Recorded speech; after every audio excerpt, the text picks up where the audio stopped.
जे जैसन कहला वैसन कहे के पड़ेला, जे जैसन रहला वैसन रहे के पड़ेला। और सबसे मुख्य बात ई बा कि दुधार गाय के लात तनी मानी सहे के पड़ेला। आई बड़ी लेट हो गई लेकिन खैर कोई बात नहीं, देर होता है दुरुस्त होता है। परम आदरणीय धर्म संदीपन कना जैसे गुरु को चरित्र चरितार्थ करने वाले सलखनी के तमाम श्रोता समाज कीट कीट से जितने लोग आए सबको एक बार चरण चुके प्रणाम आशीर्वाद पे चाहना।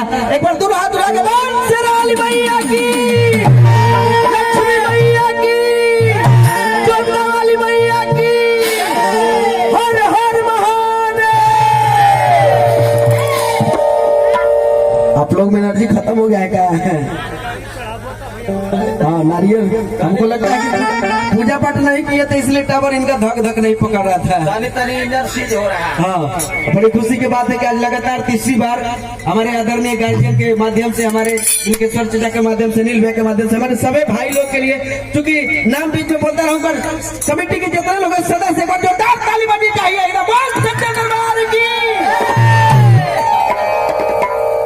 सीधा सीधा कार्यक्रम के तौर पर चलते हैं हम लोग। अच्छा चलिए माई के दरबार में जाना, दरबार में कौना माई के उहे माई के माइयों के माई माई के वो कौना माई के जे सबके जन्म देके यहाँ तक लनी माई के पागले हो। हमार माई के तोहार माई के सबकर माइये के माई के ना जी, ठीक बोल रहे ना? नहीं बोलेगा तो बोला देना है। चलिए माइया की कृपा से कबो साँझ कबो भोर होला, केहू करिया केहू गोर होला, केहू साधु केहू चोर होला, और केहू लतखोर केहू चप्पल चोर होला।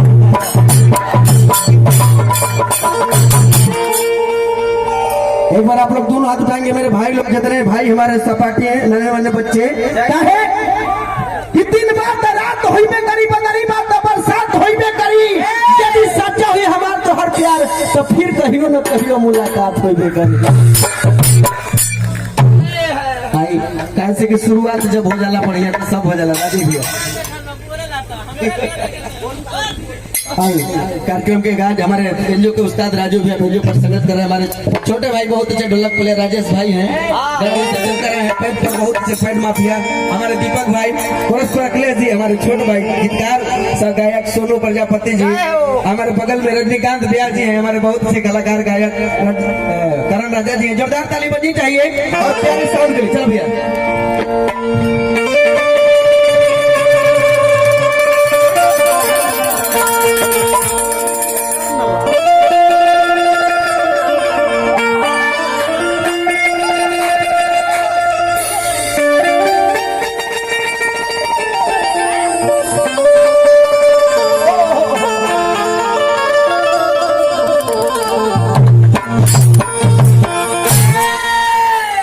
दरदार दर्दे दरदा ददारी हो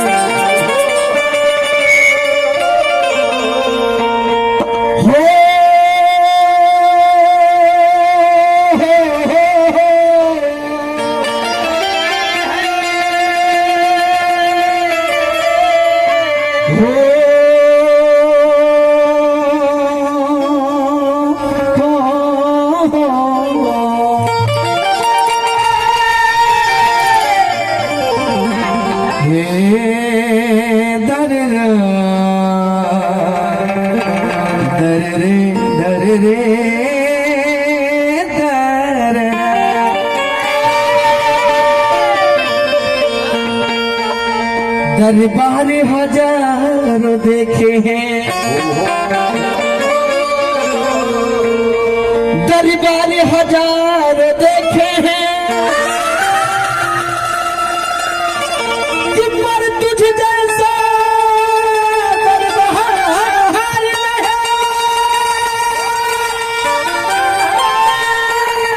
कि जिस गुलशन में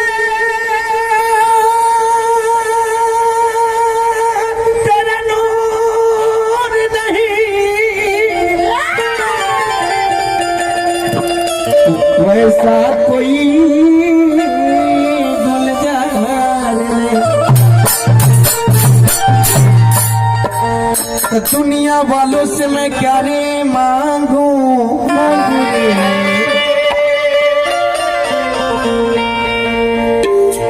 वो नहीं चाहे तो कुछ हो नहीं सकता। आज लक्ष्मी पूजा है, सभी लोग प्रसादी चढ़ाए होंगे, लड्डू चढ़ाए होंगे। काहे खातिर? काहे कि उनके मर्जी के बिना पता भी हिल नहीं कर सका।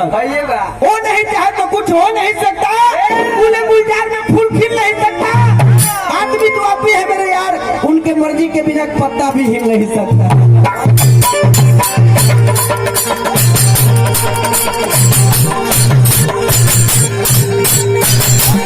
तो दुनिया वालों से मैं क्या रे मांगू,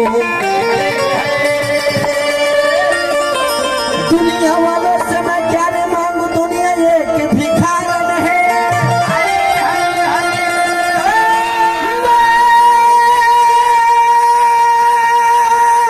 तो मांगू मोरी मैया से, जहाँ हो तक कभी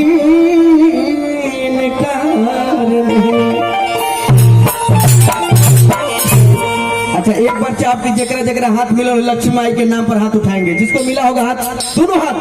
जबरदस्ती नहीं है, नहीं मिला होगा गोड़ उठा दे। नहीं दोनों हाथ। जिसको मिला होगा हाथ लक्ष्मी माई के नाम पर, हमारे चाचा भाई जितने हैं भाई इधर से सभी लोग, जिसको हाथ मिला होगा दोनों हाथ। जिसको नहीं मिला होगा धारी लेने के पैरों उठाएंगे, लेकिन कुछ ना कुछ उठाना है भैया जी। आप हो नहीं तो कुछ और उठा। बोलिए बोलिए शेरावाली मैया की। देखा राजू भैया जब आगे वाला लड़का के गाती हुई ठीक बा, तोहरो मेहरारू पूछते कि हमरो भतारे इंजीनियर है हम। रात दिन बोलिया मत रहा साउंड। अच्छा चलो होला आई देखिए भक्त की बाबा कैसे कि तोहरे सरे में आखिया रे आखिया कि तोहरे सरे में आखिया हर पिछवाले बने। अच्छा भक्ति को दो गीत सुनिएगा ना, इसके बाद कार्यक्रम होगा, कोई दिक्कत नहीं होगा भैया। छूछा मत करिए, ऑपरेटर भैया जिससे बात तो उसी बात कि तोहरे सरे में आखिया हर पिछवाले बने। तो कबो आई बुए माई हम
माला पहनावे से बहुत फायदा होला।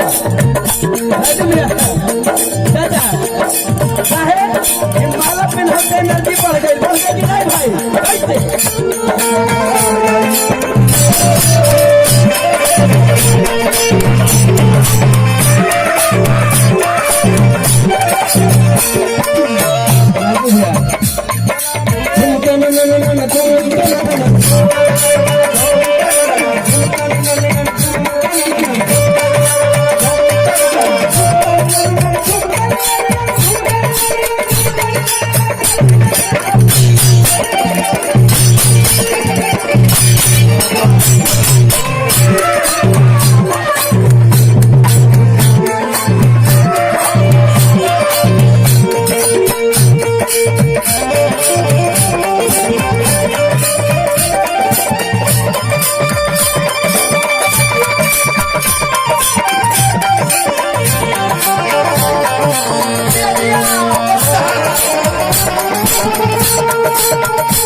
भाई 2020 का जबरदस्त धक मारता बोल्ड होके आउट हो। हाँ जी ओके बहुत जल्दी कम में कैले फूल पाने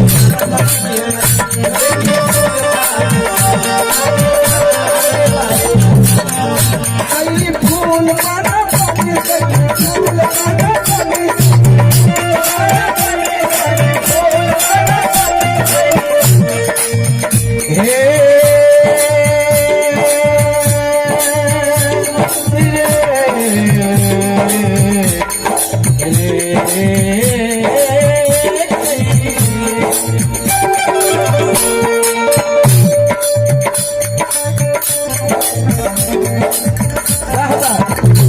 कैले फूल पाने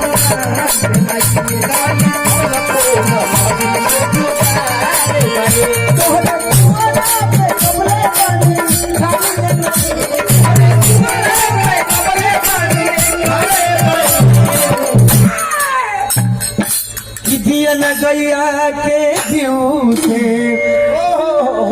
भैया गाय के घी से दिया जरावल जला। लेकिन आज सबसे पवित्र दिन बा गाय खातिर। कैसे कि आज ऐसा समय बा कि गाय के धोल जला, बैल के धोल जला, बछड़ा के धोल जला। हाँ जी। और ओकर सिंग में नैना घी लगाओ जला। का घी लगाओ जला कि नहीं? हाँ। लक्ष्मी मैया की दिया न गैया के घी से के घीवा से हरी चरवले बनी। अब बुला लिए जाओ उन्हीं के का हो साथे साथे पूजा करब यार। का है कि चाहवा बोलाई चाहवा वही के परी, हमरा से नहीं लगा वही के परी। अब कितना दिन कोना में लुका के रहबू ये बाची एक न एक दिन घूंघटा उठा वही के परी। हेलो ठीक जरानी के बारी आइए मिस रानी जी और उनके साथ डबल इंजन मिस जवानी जी। जोरदार ताली बजी रही निकालते बड़ा मुस्कुराहट था ना जी। डबल इंजन के सरकार के बोलाओ जल्दी खत्म कि नहीं तो सवाल के हर लगावले बन कैसे तो कबो और यही भूया